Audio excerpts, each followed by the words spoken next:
What does your today look like? Where does today have you? Is it in a season of suffering? Is it a season of joy? Is it a season of waiting? Today, I'm in a suffering season, but today I'm also in a massive waiting season.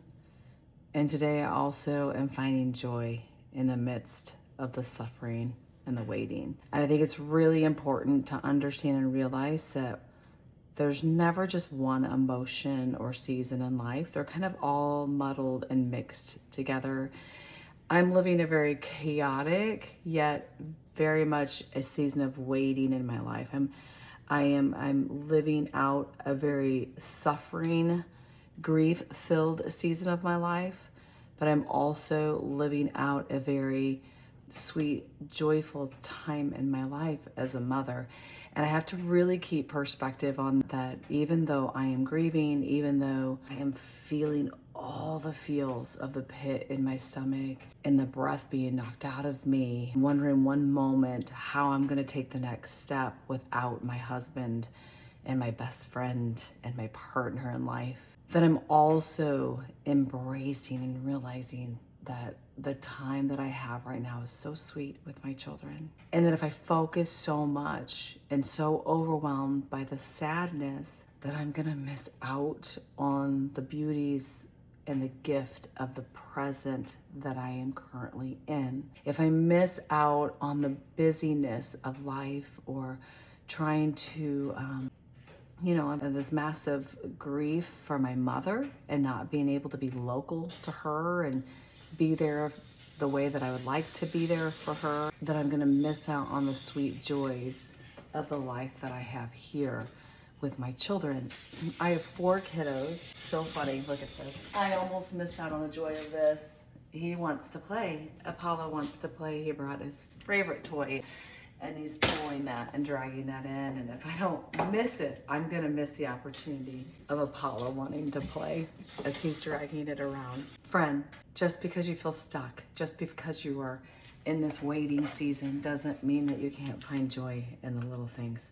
I'm not gonna lie, it's gonna be really hard. It's gonna be really difficult to do that, but it's about changing that perspective. And I just wanna encourage you this morning that no matter where you're at, like I said, and I'm in all of those seasons right now, I don't want to look back and I don't want to say, my goodness, that year was the most difficult year of my life after losing Q. 100%, it's still the very most difficult beyond a year, but it was the sweetest time too.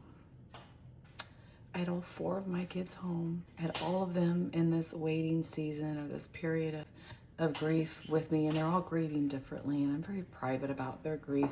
I'm not real private about mine. I'm pretty real raw and just vulnerable and share it because I think there's a need for that, especially on social media. Let's just strip all the way the fake and the filters, right? I'm not against the filters. I can use them sometimes, but like you're just gonna see me in the real and the raw. But I think there's something really important about, even if you're in the season of waiting or grief or suffering, that you look around and you say, oh, Lori, what a sweet time. You have all 4 of your children home and they are about ready to fly. I've got one that's gonna be graduating high school into a new season and saying goodbye to this season. I've got one that is potentially looking at going states away to go to a 4-year school. And I have 2 that are gonna be entering in to their junior and their sophomore year of high school, and life, my friend, is flying by. And if I don't learn how to embrace the sweet times in the midst of my suffering, I'm gonna lose. I'm gonna lose and I'm gonna look back and I'm gonna say, man, I was so stuck in the waiting. And I'm not discounting that there's grief. I'm not discounting there's suffering. I'm not discounting there is a waiting period. But also in those lies a lot of beauty and a lot of blessings that we don't give credence to because we're stuck in our feels. And so yes, I get stuck in my feels, but then in that moment, I'm like, man, I look around, I think, I'm still counting my blessings.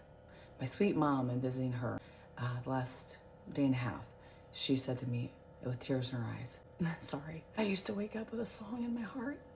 I used to wake up with song on my lips, and it's been a while. And I had just gotten up from laying in bed with her, and I saw this little block that says, count my blessings. And I said, my goodness, Mom, count your blessings, name them one by one.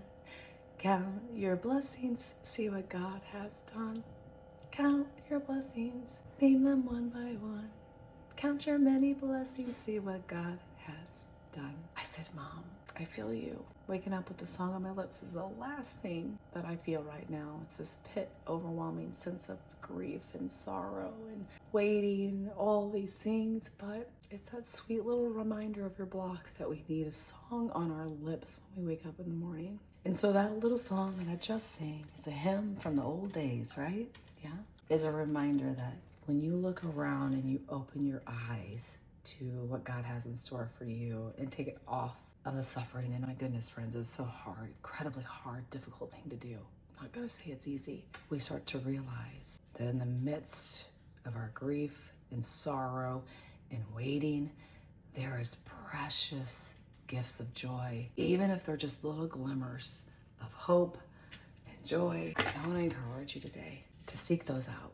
Look at those little conversation blocks in your home. Look at a word on the highway. And I just think, my goodness, God, give me a song of praise on my lips.